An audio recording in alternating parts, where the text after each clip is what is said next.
Lihat 3 pola berikut ini. Yang pertama, Naaman hanya bisa sembuh dari kustanya jika ia berendam di sungai Yordan.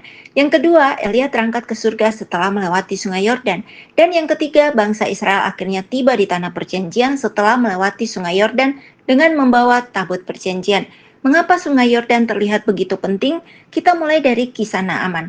Naaman hanya bisa sembuh dari kustanya jika ia berendam di sungai Yordan dan bukan sungai-sungai yang lain. 2 Raja-Raja 5 ayat 14, maka turunlah ia membenamkan dirinya 7 kali dalam sungai Yordan sesuai dengan perkataan abdi Allah itu. Lalu pulihlah tubuhnya kembali seperti tubuh seorang anak dan ia menjadi tahir. Membenamkan diri dalam air adalah pola baptisan.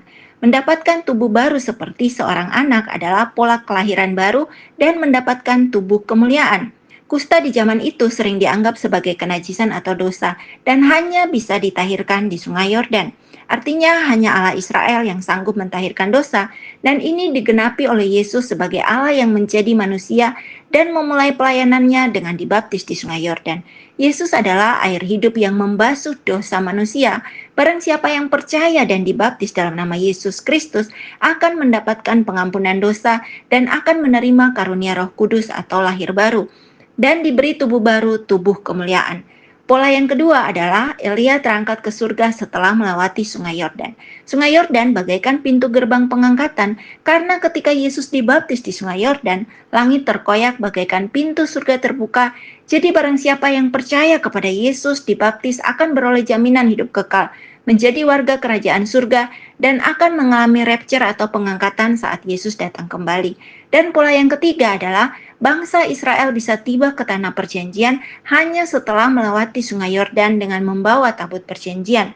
Tabut perjanjian berisi 3 benda, yaitu roti mana, tongkat Harun yang bertunas, dan 2 loh batu. 3 benda di atas melambangkan pemberontakan manusia. Manusia telah gagal melakukan ke-10 perintah hukum Taurat, bersungut-sungut merasa bosan dengan roti mana, dan berebut jabatan imam.